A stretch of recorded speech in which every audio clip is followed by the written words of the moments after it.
Hola, muy buenas tardes. Hoy día vamos a ver la clase neumonía, que son infecciones que se consideran de carácter respiratorio y que comprometen la vía respiratoria baja, es decir, bajo la tráquea. La neumonía adquirida en la comunidad también se conoce como la abreviación de NAC. ¿Cómo se define la neumonía adquirida en la comunidad? Es una infección que ocurre en el parénquima pulmonar, lo que va a generar un infiltrado, ¿cierto?, en el pulmón y también en los alvéolos, lo que va a provocar en fondo una disminución de el intercambio de oxígeno, por lo que va a contraer problemas respiratorios que lo vamos a ver más detalles más adelante. Se denomina adquirida en la comunidad porque es causado por gérmenes de la comunidad, es decir, por patógenos tanto bacterianos como virales que se encuentran fuera del ámbito hospitalario. Generalmente, o la mayoría de ellos pueden ser virales, pero también hay un gran porcentaje de neumonías que son bacterianas. Y es muy importante distinguir que neumonía adquirida en la comunidad es muy distinto a neumonía intrahospitalaria o a neumonía asociada a atención de salud o a neumonía asociada a ventilación mecánica, porque estas claramente se tratan de una manera distinta y se utilizan otros tratamientos antimicrobianos.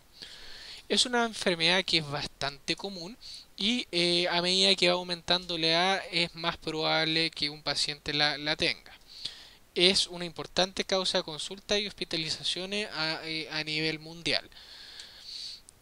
La neumonía adquirida en la comunidad también tiene una importante mortalidad, no solamente mortalidad temprana por la infección, sino que si una neumonía no es tratada adecuadamente puede generar problemas respiratorios como un síndrome de estrés respiratorio que puede provocar una fibrosis pulmonar y pueden incluso fallecer posterior los pacientes no por la infección, sino por las secuelas que deja a nivel pulmonar, por ejemplo, una fibrosis, ¿cierto? Afecta principalmente a los niños y a los adultos mayores. Ya vamos a ver en fisiopatología por qué esta persona o este tipo de pacientes son los más afectados. Y obviamente en inmunosuprimidos porque tienen lógicamente las defensas disminuidas y el sistema inmune disminuido. Es importante ya que vamos a ver que los tratamientos antimicrobianos van a cambiar dependiendo del tipo de paciente y según las comorbilidades que tengan y son un gasto muy grande de millones de pesos, euros, dólares a nivel mundial. En relación a la epidemiología, la carga global de enfermedad informó que en el año 2013 las neumonías adquiridas en la comunidad son la segunda causa de mortalidad y años perdidos. Y es importante este tema de años perdidos porque en fondo va referido a la pérdida, ¿cierto?, de la funcionalidad del paciente por todas estas secuelas que puede provocar una neumonía y lógicamente va también en el ámbito de la calidad de vida que tienen los pacientes. La incidencia es de 15 cada 1000 personas al año y la mortalidad varía bastante. Hay literatura que habla de 0%, ¿cierto? Pero que puede llegar a un 18% en un servicio de medicina.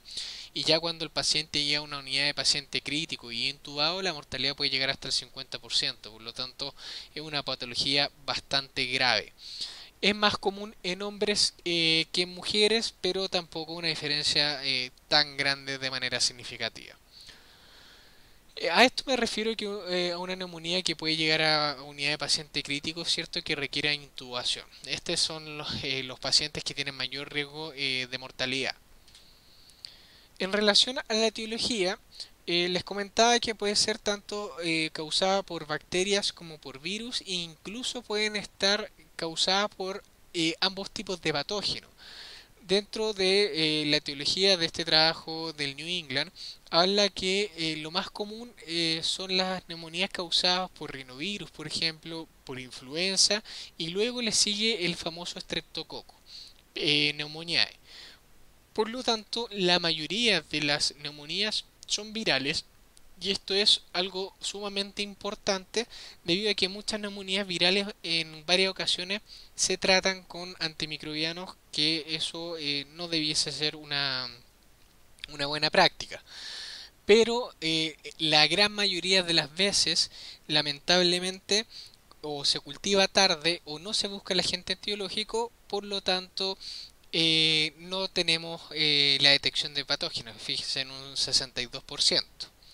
Y dentro de las bacterias siempre sí o sí el más prevalente es el Streptococcus pneumoniae, ya en todo grupo etario.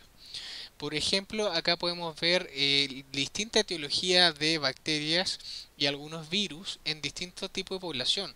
Por ejemplo, vemos que entre los 18 y 49 años el Streptococcus pneumoniae es la primera causa de prevalencia en esta edad.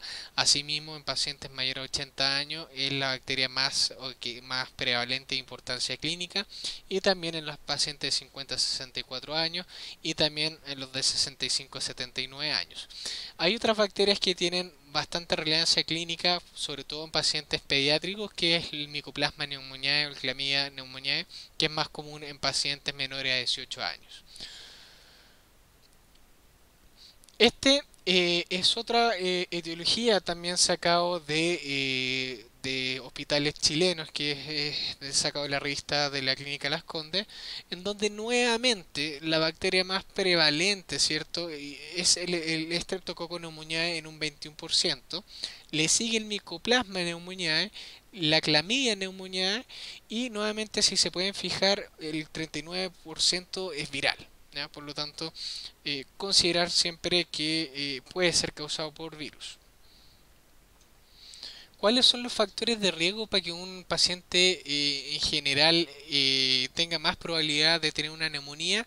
El primer factor de riesgo es el ser adulto mayor. Y esto va principalmente, que lo vamos a ver en la fisiopatología, en que este tipo de paciente en primer lugar tiene comorbilidades, y en muchas ocasiones son comorbilidades respiratorias que facilitan la colonización de patógenos, y asimismo son pacientes que tienen pérdida de reflejos y defensa a nivel respiratorio, que va a favorecer esta misma colonización. El tabaco y el alcoholismo son factores de riesgo importantes, ya sea porque el tabaco causa daño a nivel de las vías respiratorias y favorece la colonización, y el alcoholismo más que nada por pérdida de conciencia en fondo, que puede llevar a una aspiración masiva y generar una neumonía, que generalmente la neumonía por alcoholismo es más aspirativa, que también lo vamos a ver más adelante. Enfermedades preexistentes cardiovasculares, respiratorias, renales, neurológicas y hepáticas también son factores de riesgo para adquirir neumonía. Cualquier paciente inmunodeficiente como VIH, lupus, ¿cierto? Pacientes que estén con corticoides, inmunosupresores o quimioterapia van a tener mayor riesgo de generar una neumonía adquirida en la comunidad, también trasplantados. Y eso básicamente por las defensas y por la poca respuesta que puede dar el sistema inmune frente a una multiplicación bacteriana o viral a nivel respiratorio. ¿Cómo se produce en general una neumonía en un paciente? La verdad es que es bastante sencillo. En primer lugar, tiene que haber una colonización que generalmente va en tanto en la fosa nasal como en la orofaringe. Ya en este caso es un Streptococcus pneumoniae, pero puede ser otra bacteria o virus. Y en ese sentido no hay problema, ¿cierto? Porque el paciente es considerado portador. El problema es cuando este paciente genera microaspiraciones, que son aspiraciones bien chiquititas que todo paciente aspira, sobre todo cuando se duerme, y llega a las vías respiratorias. Y una vez que llega a la vía respiratoria, va a generar la multiplicación bacteriana, ¿cierto? O viral, y lo que va a producir en fondo es un infiltrado en el parénquima pulmonar. Cuando hablo de infiltrado me refiero a una ocupación, ¿cierto? En el parénquima. Y eso va a generar en particular una disminución del intercambio gaseoso. Asimismo va a generar mayor secreción de mucus, incluso secreciones purulentas en caso bacteriana, que va a aumentar el infiltrado, ¿cierto? Y la ocupación, disminuyendo más el intercambio gaseoso. Por lo tanto, como les mencionaba, ¿por qué los adultos mayores son más riesgosos a que tengan una neumonía? Básicamente porque algunos tienen un reflejo de tos disminuido, tienen mayor riesgo de aspirar, y en ese sentido es más fácil que hagan una neumonía versus a un paciente adulto joven. Con respecto a la presentación clínica, hablando a nivel general, las neumonías sí suelen presentarse con tos seca, que pueden tener expectoración mucopurulenta, es decir, una expectoración de color verde, que eso es característico de una neumonía bacteriana, más que viral. Ahora, si bien es más característico, no sirve, ¿cierto?, para diferenciarla. La fiebre puede estar presente tanto en viral como en bacteriano, y hablando de fiebre alta, suele haber disnea, que es dificultad para respirar, ¿cierto? Por esta ocupación a nivel pulmonar que va a disminuir el intercambio gaseoso. Puede presentarse con malestares gastrointestinales, y el adulto mayor generalmente suele presentarse con dolor torácico o dolor abdominal, y generalmente también en esta población suele haber compromiso de conciencia, es decir, el paciente se orienta, no sabe bien dónde está, y hay un compromiso de estado general. Eso es poco habitual en pacientes jóvenes, a menos que la neumonía sea muy grave.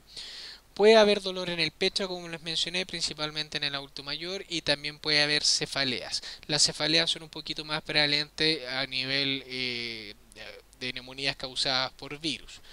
Nuevamente, las presentaciones clínicas, dependiendo del patógeno, son un poquito distintas. Por ejemplo, infecciones por o neumonías por micoplasma o bacterias típicos suelen presentarse con conjuntivitis, suelen presentarse con una tos un poquito más paulatina. La legionela, por ejemplo, suele presentarse con diarrea, con dolor abdominal, con un poquito de falla hepática, y son neumonías graves. El neumococo o estreptococo neumonía suele ser bastante agresivo y grave, al igual que un Staphylococcus aureus, si es que pudiese provocarla. Pero la verdad que si bien uno puede leer todas estas presentaciones clínicas, no sirven en fondo para seleccionar el tratamiento empírico, y eso quiero ser muy enfático. Vamos a ver que independiente de los síntomas, se tratan de similar forma. También pueden haber crepitaciones, que es el típico sonido cuando un médico ausculta, un kinesiólogo ausculta, que es cuando, por ejemplo, nos tocamos el pelo, ¿cierto? Y con el dedo, que obviamente habla de ocupación o infiltrado a nivel alveolar. Puede haber un murmullo pulmonar disminuido, que es un ruido común al inspirar, que está disminuido en presencia de una ocupación en el infiltrado pulmonar. Sibilancias, si bien las neumonías son características de provocar procesos restrictivos, es decir, que ocupan un lugar y ese lugar está restrictivo a recibir intercambio gaseoso, en algunos casos puede presentarse con obstrucción, sobre todo en pacientes con EPOC o asma. Esto sí es bastante claro, que neumonías con una PCR mayor a 40 miligramos por decilitro tiene una buena sensibilidad y especificidad a que son neumonías probablemente bacterianas o mixtas, mientras que neumonías con una PCR menor a 40 podrían ser virales. Leucocitos pueden haber aumento mayor a 10.000, y algo que está teniendo una relevancia clínica es la procalcitonina, que se está usando mucho en pacientes hospitalizados que ingresan por neumonía, porque la procalcitonina es una proteína que es muy sensible y que se eleva en ciertas condiciones, y principalmente por infecciones bacterianas y no así por infecciones virales. Entonces, en algunos países que tienen poder económico, hospitales que tienen poder económico, llega un paciente con neumonía, le toma una procalcitonina, si es menor a 2 es viral, si es mayor a 2 es bacteriana, ¿se entiende? Entonces, es mucho más fácil distinguir rápidamente si es viral o bacteriano. Y también se presenta esta neumonía con signos focales en la radiografía, que estos signos focales en la neumonía son infiltrados que se ven de manera blanquecina. ¿Ya? Lo normal en una radiografía es ver las costillas y un poquito negro, que eso es aire. Pero cuando hay infiltrados que son blancos, ¿cierto? Esto ya podría ser asociado a neumonía. Acá, por ejemplo, se ve la silueta cardíaca. Eh, y básicamente con eso se hace el diagnóstico. Es decir, primero tiene que haber clínica, y tiene que haber una radiografía que sea compatible con una neumonía. Por ejemplo, acá este es un infiltrado en el lóbulo superior y medio del pulmón derecho, que es clarísimo el cuadro de neumonía, que suele ser generado por bacterias no atípicas.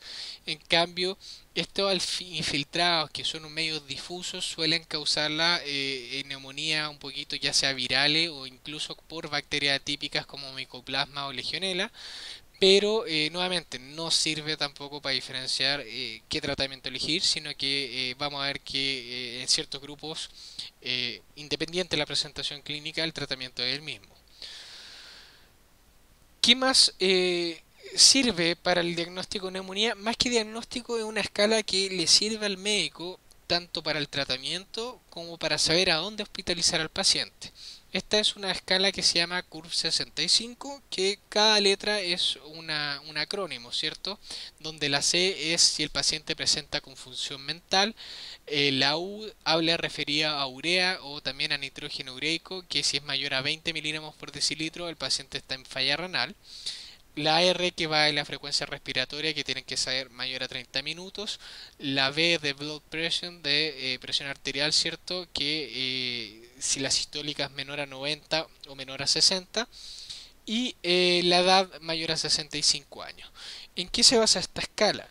Que si el paciente tiene un puntaje CURV 1 o 0, la mortalidad es baja, por lo tanto el tratamiento antimicrobiano puede ser oral y el manejo del paciente es ambulatorio. Si el paciente tiene un score de 2, el paciente tiene una mortalidad promedio de 10%, por lo tanto tiene que ser manejado en hospital, generalmente en un servicio de medicina. Pero si el paciente tiene un score mayor a 4, en general 5, el paciente requiere UCI porque la mortalidad es muy grande y dependiendo de esta escala, vamos a ver más adelante, que varía el tratamiento antimicrobiano. Por lo tanto, si bien una escala médica, es una escala que nos va a ayudar mucho en cuanto a la selección de la terapia antimicrobiana. Por lo tanto, es muy importante saberla. También existe un CURV 65 que es abreviado, que borra, ¿cierto?, el valor de nitrógeno ureico porque muchos consultorios no lo tienen y básicamente es restarle 1. CURV 0 ambulatorio, 1 podría ser hospitalizado o ambulatorio y mayor a 2 sí o sí hospitalizado y podría ser un poquito más en manejo unidad de paciente crítico. Y acá tenemos, por ejemplo, un resumen de una revista del Lancet, que paciente con CURV 0 a 1 es un paciente que se debe manejar ambulatorio y con monoterapia antibiótico. Paciente con CURV 2 al menos debiese ser hospitalizado, hacer cultivos de expectoración y combinación de antibióticos. Ya no habla de epiterapia. Y un paciente con CURV 3 o 4 quizás si no tiene si tiene un criterio mayor, que ya es droga vasoactiva o ventilador mecánico, debiese estar en una unidad de paciente crítico y lógicamente cultivar. Y lógicamente acá el tratamiento va a ser combinado. ¿Cuáles eran los criterios de UCI? Los que me interesa que sepan, muchachos, es que si un paciente requiere ventilador mecánico o está en un shock séptico que requiere droga vasoactiva, sí o sí el paciente va a ir a manejo de la UCI. Ya esto es bien médico, pero solamente me interesan estos dos criterios mayores para saber el tratamiento antimicrobiano. Para conocer el tratamiento antimicrobiano también es muy importante clasificar al paciente no solamente por el CURP, sino por qué neumonía o en qué categorización queda el paciente. Esta es una clasificación que se denomina ATS, que es de la Guía Americana Torácica, que define a un paciente con neumonía en 4 categorizaciones.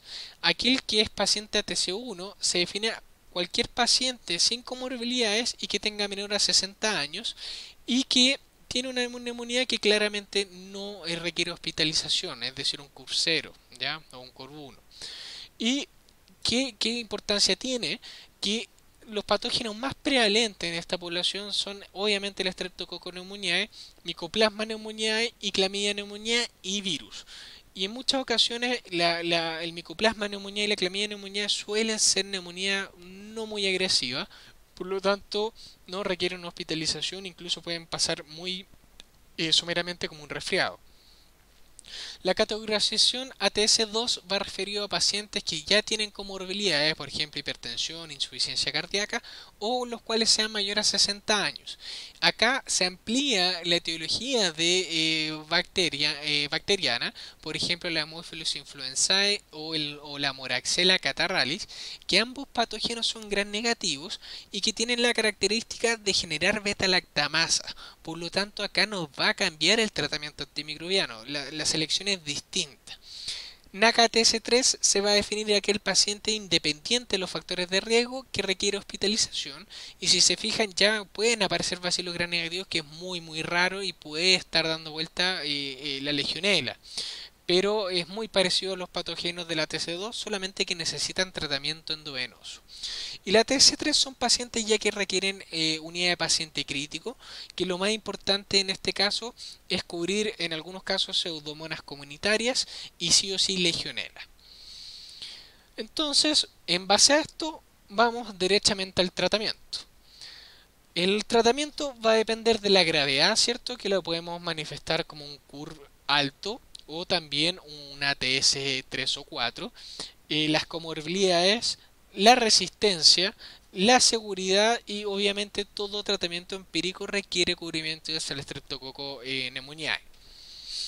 Vamos a ver el tratamiento ambulatorio, es decir, un paciente que queda como catalogado como ATC1, que también en la guía chilena de infectología lo define como un grupo 1A, o tiene un CURV 65 entre 0,1 o un CURV 65 abreviado de 0. La primera línea, como es probablemente Streptococcus pneumoniae o generado por bacterias atípicas, es amoxicilina 500 miligramos a 1 gramo cada 8 horas vía oral por 5 a 7 días. ¿Por qué no se cubre de manera empírica como bacterias atípicas? Porque suelen en este estado pasar como un resfriado. En caso de sospecha de bacteria típica, podría ser claritromicina 500 miligramos cada 12 horas por 5 días o acitromicina 500 una dosis y luego 250 por 3 a 5 días. Eh, Ambos tratamientos son igualmente efectivos, y en caso de ser alérgico a penicilina podría ser claritromicina o acitromicina. ¿Ya? Nuevamente es una población que sí o sí el tratamiento es ambulatorio y oral. Esta es una guía que compara la europea, la británica y la guía americana, en donde se fijan que la primera alternativa que ven los americanos es macrolio y como alternativa doxiciclina. Los británicos hablan de amoxicilina y los europeos también hablan de amoxicilina o tetraciclinas como doxiciclina. Eh, la verdad es que el tratamiento de primera línea va a variar y también de segunda línea desde el punto de vista de donde se lea. Pero para efectos de la clase nos quedamos con la guía chilena, que nos habla de amoxicilina 500 cada 8 horas a 1 gramo cada 8 horas y o claritromicina 500 miligramos cada 12 horas, citromicina para NAC-ATC1. La NAC-ATC2 es recordando a aquel paciente que tiene comorbilidades o es mayor a 60 años, y la guía chilena lo categoriza como grupo 1B. Ya estos tienen un curvo 65 entre 0,1 o un curvo abreviado también de 0. En esta categoría o en este tipo de paciente hay que recordar que hay que cubrir Moraxella y Haemophilus influenzae. Como les mencioné, ambas bacterias son productoras de beta-lactamasa, por lo tanto hay que ampliar el espectro con un inhibidor de beta-lactamasa como el ácido glaulánico. Por lo tanto, el tratamiento de primera línea es amoxiclaulánico 875 miligramos cada 12 horas vía oral por 5 a 7 días, y también puede ser amoxicilina sulbactam 875 miligramos cada 12 horas por vía oral. Y la segunda línea en general se recomienda más quinolonas más que claritromicina o acitromicina. Esto es debido a que hay un aumento del neumococo de resistencias hacia macrolio, pero la verdad es que esto no está muy claro en nuestro país. ¿Qué dicen las guías extranjeras? Recomiendan, por ejemplo, para pacientes ATS2, betalactámico más macróleos, alternativas fluoroquinolonas. Perdón, esto va basado en la ATC3. ¿Ya? Son los mismos tratamientos que recomiendan para ATC1. Ok, vamos a el paciente ATC3, que recordemos que es el paciente que requiere hospitalización independiente de sus comorbilidades y de su edad. Y acá el tratamiento tiene que ser endovenoso. ¿Por qué? Porque el paciente tiene un riesgo de mortalidad cercano al 10-20% y sí o sí ya requiere un tratamiento o comenzar con un tratamiento endovenoso. Nuevamente hay que cubrir moraxela y Haemophilus influenzae. Por lo tanto, el tratamiento de primera línea va a ser ceftriaxona 1 gramo cada 12 horas. También puede ser cefotaxima, ¿cierto? 2 gramos cada 8 horas. En verdad puede ser cualquier cefalosporina de tercera generación que no cubra, a excepción de ceftazidima, que no cubre bien Streptococcus pneumoniae. Eh, ¿Cuáles son las recomendaciones en cuanto al tratamiento en una NACA TS3? En general, las guías siempre hablan de un tratamiento combinado de beta-lactámicos más claritromicina, más un macróleo como claritromicina o acitromicina. ¿Por qué un tratamiento combinado? Porque esto ha demostrado disminuir mortalidad versus un tratamiento o beta-lactámico en monoterapia. En la práctica clínica es bastante raro o infrecuente ver biterapia, a menos que sea un paciente que en verdad esté grave. Pero por evidencia debiese ser un tratamiento combinado. Ahora, ¿qué pasa en la práctica clínica? Muchas veces al paciente se le deja ceftriaxona y realmente anda solamente bien con ceftriaxona. ¿Ya?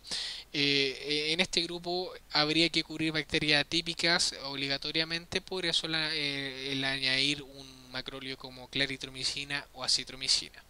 Y el tratamiento dura 5 a 7 días. ¿Qué otro tratamiento puede ser? Amoxicilina sulfactam endovenoso o ampicilina sulfactam endovenoso. Es menos frecuente ver en los hospitales públicos debido al costo. Un ejemplo es que ceftriaxona vale 800 pesos, mientras que un tratamiento con ampicilina sulfactam vale cercano a los 80.000 pesos diarios. Por lo tanto, por eso les pongo como primera línea ceftriaxona, pero en fondo que sepan que pueden ser varios tratamientos antimicrobianos. En caso de que el paciente tenga un pulmón bastante remodelado, hablando de un paciente con fibrosis pulmonar o una época avanzada con oxígeno domiciliario, es muy importante cubrir pseudomonas aeruginosa. Por lo tanto, ahí en estos casos les recomiendo que el tratamiento sea quinolonas como levofloxacino, 500 miligramos a 750 miligramos cada 24 horas por 5 a 7 días, principalmente por el cubrimiento atípico que tiene el levofloxacino hacia pseudomonas, también hacia pseudomonas y también cubre bastante bien el Streptococcus pneumoniae. Evitar el uso de ciprofloxacino ya que no cubre Streptococcus pneumoniae, por lo tanto no sirve para neumonía adquirida en la comunidad. Eh, ¿Qué dicen las guías extranjeras? Fíjense que la americana habla de betalactámicos más macróleos, alternativa a fluoroquinolonas. Los británicos hablan de amoxicilina más un macróleo y los europeos también hablan de una aminopecilina como ampicilina sulfactam, amoxicilina sulfactam, con o sin macróleo. ¿Ya? Eh, pero la mayoría o la evidencia apoya la biterapia por disminución a la mortalidad. Para efectos de la guía chilena recomienda tratamiento biasociado. Nuevamente le repito, para efectos de la prueba lo ideal es que sea biasociado, pero en la práctica clínica la verdad es que andan con un beta-lactámico por sí solo y no pasa nada por el no cubrimiento sea típico. ¿Ya? Pero para efectos de la solemne, biterapia porque disminuye mortalidad. Y este es un estudio del New England que comparó distintos esquemas de beta-lactámicos más de beta-lactámicos en monoterapia o fluoroquinolonas en monoterapia. Y en fondo no hay diferencias significativas entre elección de monoterapia con beta-lactámico o fluoroquinolonas.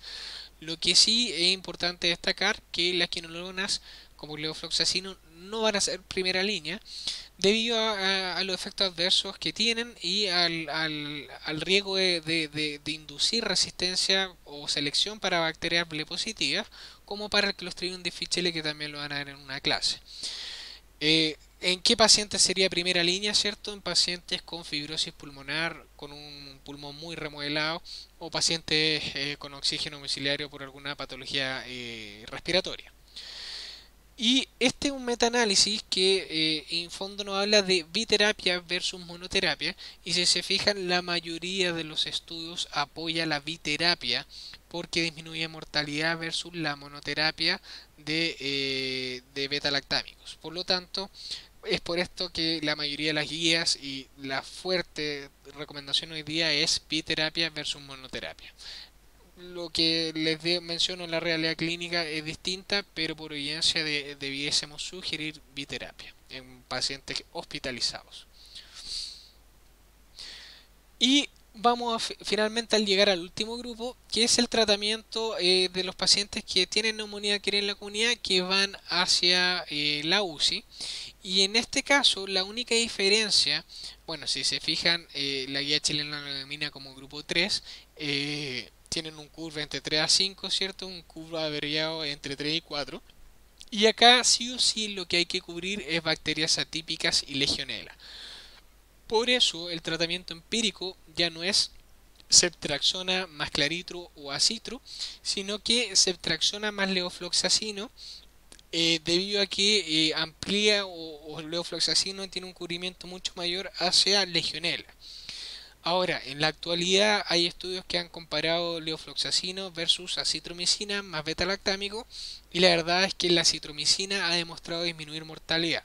Por lo tanto, en resumen, la primera línea más segura y efectiva para un paciente que llega a la UCI por una neumonía es ceftriaxona o amoxicilina sulbactam o amoxicilina glaulánico endovenoso o ampicilina sulbactam más acitromicina o claritromicina. En caso de sospechar nuevamente en pseudomonas, ya sea en pacientes con fibrosis pulmonar o oxígeno domiciliario, ahí sí sería una mejor opción la biterapia de ceftriaxona, por ejemplo, o amoxisulbactam más levofloxacino. Pero sí o sí en este grupo de pacientes hay que hacer la biterapia. Aquí con certeza, tanto en la práctica clínica como en la evidencia, nos habla de biterapia. Y nuevamente todas las guías recomiendan beta-lactámicos más macróleos o beta-lactámicos más fluoroquinolonas, como la europea, la británica, ¿cierto? Y la americana. ¿Qué consideración hay que tener con los antimicrobianos? Saber que el levofloxacino se debe ajustar por función renal con un clearance menor a 50 miliminutos. El levofloxacino se ajusta a 250 miligramos cada 24 horas, o puede ser también 750 a 500 miligramos cada 48 horas. En caso de presentar un clearance de 10 a 19 ml minuto, la función también varía entre 500 y 750 miligramos cada 48 horas. ¿Ya? Debe ajustarse por función renal. Y la claritromicina se ajusta bajo 50 ml minuto, principalmente disminuyendo la dosis a la mitad. Es decir, pacientes que tengan bajo 50 ml minutos, la dosis debiese quedar 250 miligramos cada 12 horas o 500 miligramos cada 24 horas. La citromicina no requiere ajuste por función renal, y los beta-lactámicos como ceftriaxona tampoco, pero sí requieren ajuste por función renal a ampicilina sulbactam. Y como debiésemos monitorizar, es esperable que luego de 72 horas de iniciado el tratamiento antimicrobiano tiene que haber una respuesta clínica. Eso a través de disminución de requerimiento de oxígeno, menor secreciones purulentas, ya que no haya fiebre y que los parámetros inflamatorios vayan descendiendo. Si es que no hay respuesta a las 72 horas, hay que pensar en cambiar el tratamiento antimicrobiano. Por lo tanto, es muy importante monitorizar los leucocitos y PCR, ¿cierto? Donde pueden hacer curvas para ver que vayan descendiendo. Y otra cosa que es muy importante es que si bien un paciente que se hospitaliza por una neumonía requiere tratamiento endovenoso, como farmacéuticos tenemos que promover el traslape a terapia oral, ¿ya? Y cuando nosotros podemos pasar un antibiótico a terapia oral, siempre que el paciente cumplan estos criterio. Al menos tiene que estar 48 horas, ¿cierto?, con terapia endovenosa. Y para pasar a terapia oral tenemos que tener que el paciente esté en un estado mental adecuado para evitar que el paciente se olvide de tomar las pastillas, ¿cierto? O los medicamentos, que no la escupa, que no la bote. Tiene que tener vía oral disponible, es decir, tiene que tener una dilución adecuada para poder ingerir los medicamentos. El paciente tiene que estar afebril. El paciente tiene que estar hemodinámicamente estable, es decir, frecuencias cardíacas menor a 100 y presión arterial es menor a 90 sistólica. Tiene que tener frecuencias respiratorias menor a 25 y ojalá estar saturando sobre el 90% sin oxígeno. Por lo tanto, una vez que tiene todas estas condiciones, uno debería considerar la terapia oral. ¿Cómo escalar ceftriaxona a terapia oral? Fácil, amoxicilina clavulánico o amoxicilina sulbactam. ¿Cómo escalar levofloxacino EB? Bueno, hay levofloxacino oral. ¿Cómo escalar claritromicina o acitromicina B? Fácil, hay claritromicina y acitromicina oral. Generalmente cuando se hace el switch a terapia oral ya se deja monoterapia, es decir, si inicialmente se inicia con ceftriaxona, claritromicina, se puede escalar a amoxicilina clavulánico. ¿Cómo se previenen nuevos cuadros de neumonía en un paciente? Muy importante que se vacunen cada 5 años con la vacuna antineumocócica, que se vacunen todos los años con la vacuna antiinfluenza. Educar al paciente en lo posible de que deje el hábito tabáquico si es que fuma. Si el paciente es alcohólico, tratar de que ingrese a un programa de alcoholismo y obviamente mantener controladas todas las patologías de base. Algunos casos clínicos. Este es un caso de una paciente de 68 años de edad que lleva al servicio de urgencia del hospital UNAV por su vecina, ya que la paciente se encontró deambulando por las calles desorientada. Por lo tanto, ya nos habla de un paciente que posiblemente esté grave porque ya está con compromiso de estado general y confundido. Además presenta calofríos, tos con expectoración mucopurulenta. Al examen físico destaca temperatura 39 grados, frecuencia respiratoria mayor a 30, o sea, ya tiene un CUR mayor a 2, por lo tanto requiere hospitalización. Y tiene una presión arterial límite que no queda categorizada como CUR, pero sí está al límite. Al ingreso se le destaca una resfría tórax compatible con una neumonía, por lo tanto, cuyo resultado está pendiente. ¿Cuál debiese ser la actitud? La verdad es que la respuesta correcta es hospitalizar e iniciar tratamiento antibiótico empírico. ¿Por qué? Porque tiene toda la clínica de neumonía y tiene un CUR de 2. Por lo tanto, debe hospitalizarse y manejar con tratamiento empírico endovenoso. Otro caso es una paciente de 70 años que ingresa al servicio de urgencia por un cuadro caracterizado por tos con expectoración mucopurulenta, temperatura de 39 grados, dolor al toser al inhalar y al exhalar profundamente. Al examen físico destaca temperatura de 39, frecuencia respiratoria de 20, presión arterial normal, refiere consumo de alcohol y tabaco ocasional y se automedica con hierbas medicinales. Impresiona como un paciente cumplidor, se diagnostica con NAC. ¿Cuál debiese ser el tratamiento empírico? Si se calcula acá al paciente con CURV 65, el paciente tiene 70 años, por lo tanto tendría un puntaje D1, tiene frecuencia respiratoria normal, presión arteriales normales, por lo tanto no habría ningún otro antecedente para generar un CURV mayor.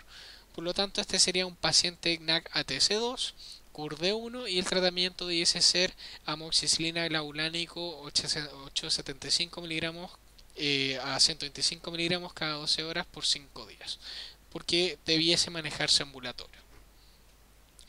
Por lo tanto, como pueden ver, es muy importante, ¿cierto? Manejar la escala CUR, manejar la categorización ATS para saber qué tratamiento empírico debe tener un paciente. Otro caso es un paciente que básicamente tiene un CUR mayor a 4, por lo tanto el tratamiento debiese ser combinado, ¿cierto?, con cefalosporina más levofloxacino o idealmente cefalosporina más acitromicina que disminuye mayor mortalidad versus quinolona. ¿Mm? Ahora vamos a ver otro tema que es muy importante y que está muy relacionado con neumonía, ya que la influenza también produce neumonía y es una neumonía de carácter viral, que no por ser de carácter viral no es peligrosa, sino que también puede aumentar bastante la mortalidad. Es cosa acordarse las noticias de la pandemia del año 2009, que dejó muertes por la gripe H1N1 en todo el mundo. Por lo tanto, si bien la influenza puede ser una neumonía viral, tiene puede ser bastante grave y causar bastante mortalidad. Importante saber también que la influenza no solamente causa neumonía, sino que también puede causar infecciones respiratorias altas, ¿ya? Como una faringitis, por ejemplo. Pero nos vamos a enfocar en neumonía. Por lo tanto, la influenza se denomina como una infección contagiosa que se transmite por gotita y por distancia de menos de 1 metro, por más generalmente más de 10 a 15 minutos. Existen dos tipos de influenza. Uno es el tipo A y tipo B, siendo la tipo B un poquito menos frecuente y que puede ser un poquito más agresiva. Se manifiesta como brotes y epidemias básicamente por la facilidad de contagio a través de gotitas. La influenza hay que tener claro que puede ser autolimitada, es decir, no requiere tratamiento antiviral, pero en algunos tipos de pacientes vamos a ver que es necesario tratarlas. Se demora alrededor de 4 días en incubarse y tiene distintas expresiones de gravedad, como les mencioné, que pueden causar la muerte. Eh, Muchas veces suele presentarse como asintomática, pero generalmente tiene toda la sintomatología de la gripe y es muy desagradable para el paciente. Y en algunos casos puede ser mortal, pero no en todos los pacientes. Ya vamos a ver qué pacientes pueden fallecer por tener una neumonía por influenza. Por lo tanto, muy importante saber que el virus influenza tiene distintos serotipos que se denominan H1N1, por ejemplo, la que causó la pandemia en el 2009, puede ser H3N2, H7N3, que básicamente la diferencia de los números nos hablan del tipo de proteína que tiene en el exterior el virus, siendo la H la hemaglutinina y la N la neuraminidasa. Lo importante es que todos los antivirales actúan a nivel de inhibir la neuraminidasa.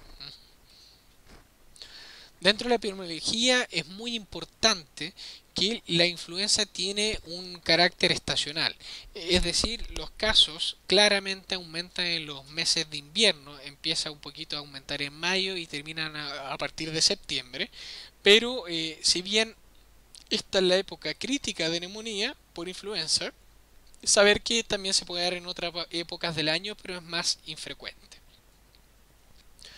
En Chile, generalmente los mayores casos se presentan en la zona sur y también en la zona norte como Tarapacá. ¿Cuándo hay que presentar o pensar en influenza? ¿Cómo es la característica clínica de una neumonía por influenza? Principalmente hay que pensar que un paciente pueda tener influenza, aquel que tiene una fiebre bastante elevada, de categoría como mayor a 38,5, el paciente que además de eso tiene tos y presenta sí o sí alguno de estos síntomas, ya sea mialgias o dinofagia o cefalea. Si el paciente tiene fiebre elevada más tos y tiene alguno de los síntomas como mialgia, hinofagia, cefalea, el paciente debiésemos sospechar que puede tener una neumonía por influenza o tenga influenza. Si tienen los 5, lógicamente cae de cajón que el paciente probablemente presente influenza. Si se fijan, es una clínica no tan parecida como lo vimos en neumonía adquirida en la comunidad. ¿Cómo se hace el diagnóstico? A través de una IFI, que es una técnica de inmunofluorescencia que se hace a través de una tórula nasofaringe, que en fondo a través de antígenos se detecta si el paciente tiene una influenza o no. Y en algunos casos, como los test pack de influenza no tienen mucha especificidad y sensibilidad, se tiene que usar la PCR, que es la reacción de polimerasa en cadena, que es sumamente específico para saber qué virus es y qué tipo de virus influenza es. En el PINO hay esta posibilidad, pero son exámenes más costosos y no se le realizan a todos los pacientes. Por lo tanto, muchas veces el diagnóstico es bastante clínico y apoyado en la inmunofluorescencia. Y la radiografía también como complemento. Ahora, ¿Qué pacientes se van a tratar con influenza? Obviamente aquellos que tengan influenza positivo o aquellos que presenten la clínica de influenza. Pero no todo paciente que la presente, sino que pacientes que tengan factores de riesgo de mortalidad por influenza. ¿Qué pacientes tienen riesgo de morirse al tener una neumonía por influenza? Son las pacientes embarazadas, pacientes con patología respiratoria, ya sean asmáticos, hepáticos, insuficiencia fibrosis pulmonar, sea pacientes con daño renal o daño hepático, los obesos categorizados con un MSA mayor a 40 y también pacientes con patologías neuromusculares como que tengan trastornos de glución que faciliten, por ejemplo, la aspiración. Y también, muy importante, todos los adultos mayores. Por lo tanto, cualquier paciente que presente la clínica de influenza, ¿cierto? Más el resultado confirmatorio, si es que está, y asociado a algún factor de riesgo, debiese tratarse con antiviral. Aquel paciente que presente la clínica de influenza, incluso el diagnóstico de influenza, pero no tenga alguna de estas comorbilidades, no debiese ser tratado con antiviral para evitar un uso irracional. Y otro paciente que debiese ser obligatoriamente tratado son cualquier paciente que ingresa con clínica de influenza y que requiere hospitalización, obviamente por la gravedad.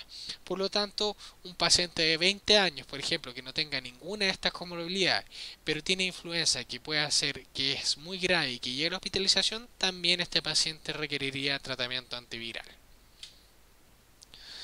¿Cuáles son los criterios de hospitalización? No me interesa que se los sepan, pero saber que si un paciente se hospitaliza por influenza, hay que tratarlo con antiviral. ¿Y cuál es el tratamiento de primera línea? Sí o sí, el tratamiento de primera línea es el famoso oseltamivir, que es un antiviral que inhibe las neuraminidasa, es mucho más efectivo para la influenza tipo A que tipo B, y la dosis son de 75 miligramos cada 12 horas vía oral por 5 días. En caso de llegar a la UCI, hay estudios que recomiendan, o sea, más que estudios, recomendación de expertos que se podría doblar la dosis a 150 miligramos cada 12 horas y aumentarlo a 10 días de tratamiento. La verdad es que la evidencia es muy pobre en este sentido. Muy importante saber que los eltamivir se debe ajustar por función renal. Esto se los paso del punto de vista teórico y por recomendaciones, pero la verdad es que en la práctica clínica y la mayoría de los expertos no recomiendan ajustar debido a que los eltamivir es muy inofensivo, con poca reacción adversa y es barato. Eh, para el ámbito de la solemne sí se ajusta por función renal, ¿cierto? Con las dosis que están mencionadas acá. ¿Qué evidencia hay de los eltamivir? La verdad es que los eltamivir siempre ha sido cuestionado si es un tratamiento efectivo o no. Y la verdad es que los estudios en general están enfocados en pacientes ambulatorios. ¿Y qué ha demostrado los eltamivir? Que los pacientes que son tratados con él eh, tienen una disminución de los síntomas como la fiebre o las mialgias o dolores musculares de manera significativa versus aquellos pacientes que no han sido tratados con oseltamivir. Pero esa diferencia significativa es de un día. ¿Ya? Por lo tanto, si bien hay diferencias significativas, la verdad es que el beneficio es súper pobre. Por lo tanto, es por eso una de las razones que no todo paciente debe ser tratado con oseltamivir. Y acá podemos ver la diferencia clínica del inicio en la oseltamivir que previene de manera significativa o los días de síntomas, ya sea tos, mialgia o hinofagia, son menores con oseltamivir versus no oseltamivir. Y esto es muy importante también, chiquillos, que los beneficios del oseltamivir están principalmente dados por el inicio oportuno de este antiviral. Si este antiviral se inicia después de las 48 horas iniciado la clínica de la influenza, la efectividad va cayendo. Por lo tanto, también algunos estudios recomiendan que si ha pasado más de 48 horas con clínica de influenza, no debiese ser efectivo el tratamiento con oseltamivir, por lo tanto no se debiese dar. Pero esto solamente en pacientes ambulatorios, es decir, los que no requieren hospitalización.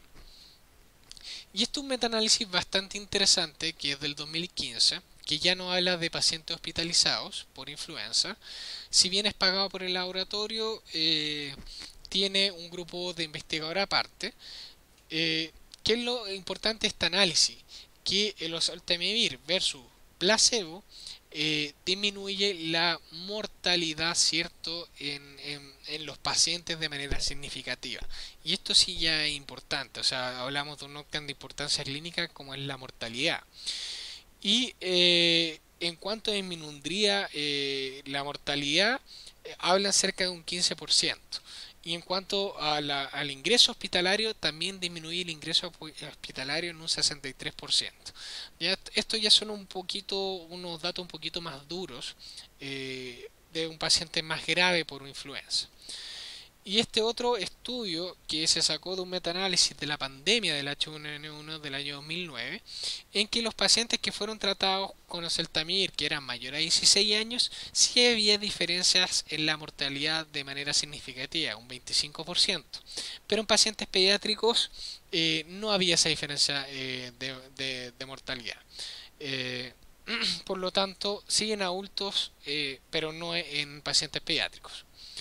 Y este es el análisis bonito que, si se fijan, a medida que más se demora en iniciar el antiviral, menor el beneficio en mortalidad. ¿Ya? Por lo tanto, igualmente en pacientes hospitalizados es importante iniciar el tratamiento empírico oportuno, es decir, paciente que llega con una neumonía que tiene sintomatología parecida a una influenza, el tratamiento debe ser iniciar empíricamente con oseltamivir, y en caso de que después salga negativo el IFI, bueno, se puede suspender. El tratamiento de segunda línea es zanimivir, que en verdad es muy poco utilizado porque en primer lugar es inhalado y tiene reacciones adversas como broncoespasmo, por lo tanto estaría contraindicado en pacientes con patología respiratoria. No tiene tanta evidencia como los oseltamivir y es por eso que es más de segunda línea.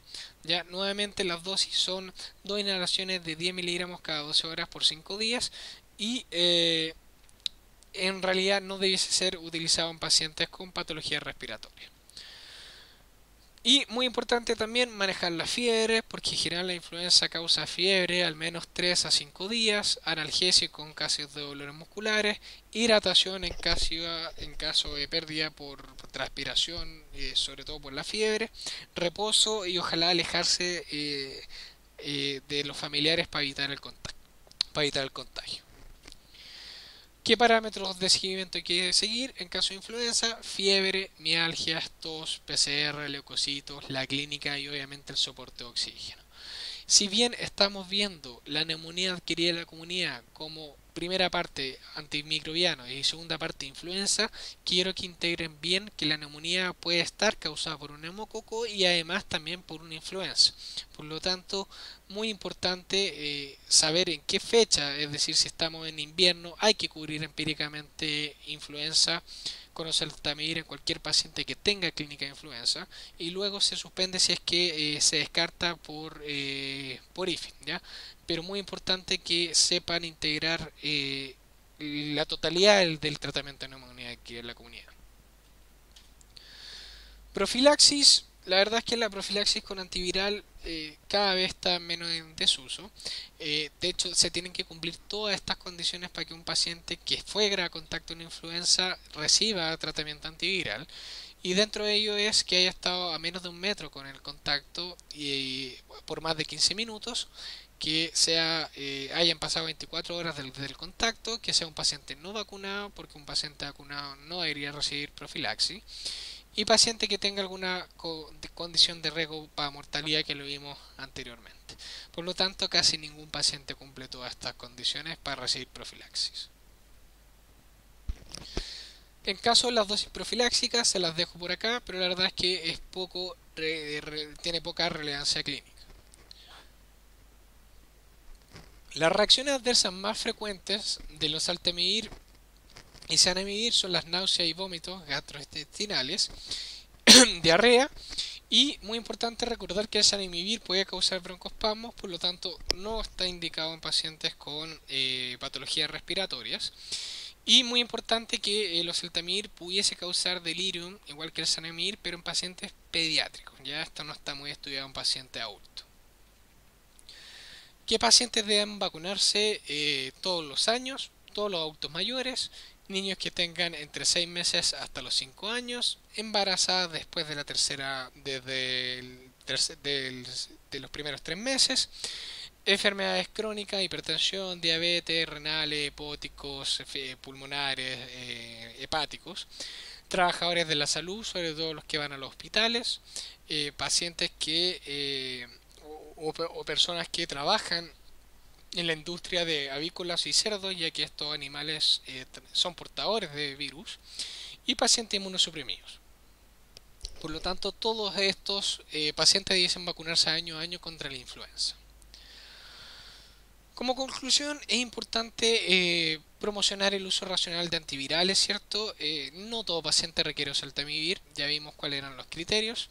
El oseltamivir ha demostrado evidencia en disminuir síntomas y signos de manera significativa, hasta cierto punto, ¿cierto? Porque eso representaba 24 horas, pero sí el oseltamivir disminuye mortalidad en adultos confirmados, esto con asterístico por el estudio que es pagado por el laboratorio, pero esto va en paciente hospitalizado, ya no es un paciente cierto ambulatorio. Y nuevamente no usar zanamivir en pacientes con patologías respiratorias. Algunos casos clínicos, ¿cuál de los siguientes pacientes debería ser vacunado? Esto es bastante fácil, que es Marian, que tiene 4 meses de gestación, por lo tanto ya pasó los primeros 13 semanas, por lo tanto ella debe ser candidata. Harrison tiene 40 años, no debiese ser vacunado debido a que cuando hablo de enfermedad renal crónica se habla de un clearance menor a 30 miliminutos. ¿Ya? Básicamente eso. Eh, este es básicamente un caso de una hipersensibilidad a oseltamivir y que acá en este caso sí se debe manejar con zanamivir como una segunda línea o alternativa a oseltamivir. Pero la verdad es que es muy difícil ver un paciente alérgico a oseltamivir. Y para finalizar la clase vamos a hablar de neumonía aspirativa, que lo quiero ver muy brevemente.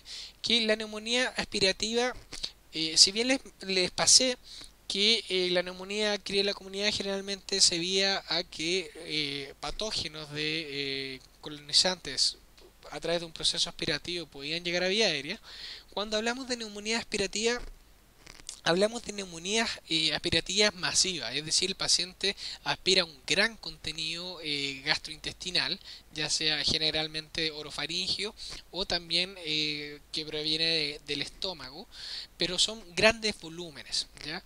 A diferencia de una neumonía adquirida en la comunidad.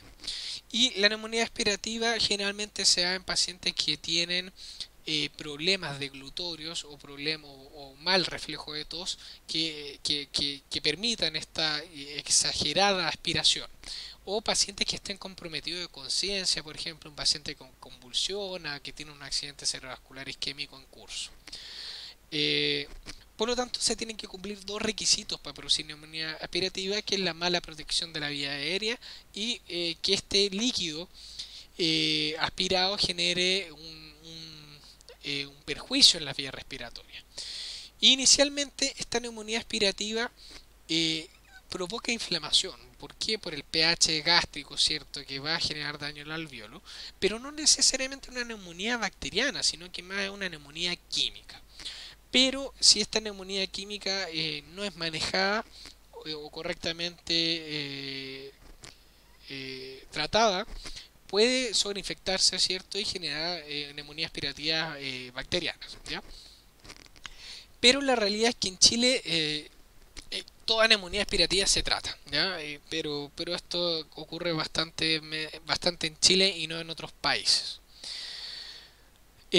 Nuevamente la neumonía aspirativa, primero en su parte inicial es una neumonía química, una neumonitis química que después puede producir o sobreinfectarse por bacterias. ¿Qué bacterias son las más prevalentes? Nuevamente está el Streptococcus pneumoniae. Acá aparece el Staphylococcus aureus, principalmente por colonización orofaringia. Y ya acá aparecen bacterias anaerobias. ¿Y qué pacientes tienen riesgo de tener bacterias anaerobias por una neumonía aspirativa? Aquellos que tengan una mala dentadura o que les falten piezas dentales debido a que se aspira contenido de orofaringio, es decir, eh, los pacientes que tienen riesgo de anaerobios, ya sea por aspiración gastrointestinal o porque tienen mala dentadura por nivel orofaringio. Y acá están los bacteroides, Fusobacterium y Peptrococcus. Y gran negativo pueden haber Pseudomonas y Klebsiella, pero principalmente en pacientes que aspiran en el ámbito hospitalizado. Nuevamente, los factores de riesgo son básicamente disminución de nivel de conciencia, que generen facilitación de la expiración, enfermedades neuromusculares, enfermedades esofágicas o alguna enfermedad neurodegenerativa. Con respecto al diagnóstico, también se hace a través de una radiografía y generalmente las aspiraciones suelen irse a las bases, si es que el paciente está acostado, o incluso en los ápices del pulmón, y generalmente son bilaterales. Nuevamente, no sirve la radiografía para distinguir de una neumonía en la comunidad. ¿Qué otra diferencia tiene? Es que una neumonía aspirativa en donde hay patógenos anaerobios tiene una secreción que realmente un olor pútrido, ¿ya? Es bastante hediondo, el olor a podrido, ¿cierto? Que tiene un paciente que tiene una neumonía aspirativa por bacterias anaerobias. ¿Cuál va a ser el tratamiento? Si el paciente tiene una buena dentadura, no requiere oxígeno, ¿cierto? El tratamiento pudiese ser amoxicilina clavulánico principalmente para cubrir las mismas bacterias, ¿cierto? Que en una neumonía de la comunidad. En alcohólicos en situaciones de calle o institucionalizados o que tienen alteraciones de la placa dental, es necesario cubrir anaerobios de una manera adecuada. Por eso se utiliza la biterapia con ceftriaxona más clindamicina para cubrir anaerobios. Y en pacientes que estén hospitalizados, puede ser piperacilina tazobactam para cubrir pseudomonas y klebsiella que estén hospitalizados, o ampicilina sulbactam si lleva poco tiempo hospitalizado. ¿Ya? Entonces, si se fijan, el tratamiento varía más que nada en cubrir un poquito anaerobios si es que tiene olor pútrido o si es que tiene alteraciones en la placa dental. Y la duración del tratamiento puede expandirse un poquito más, generalmente a 10 a 14 días, todo esto dependiendo de la clínica del paciente. ¿Ya? Las neumonías aspirativas pueden evolucionar a abscesos, es decir, pus a nivel pulmonar, que pueden requerir mayor tratamiento.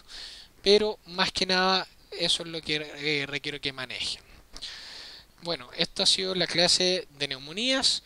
Muchas gracias por la atención. Nuevamente, cualquier duda, está mi correo o en las tardes de la universidad. Muchas gracias.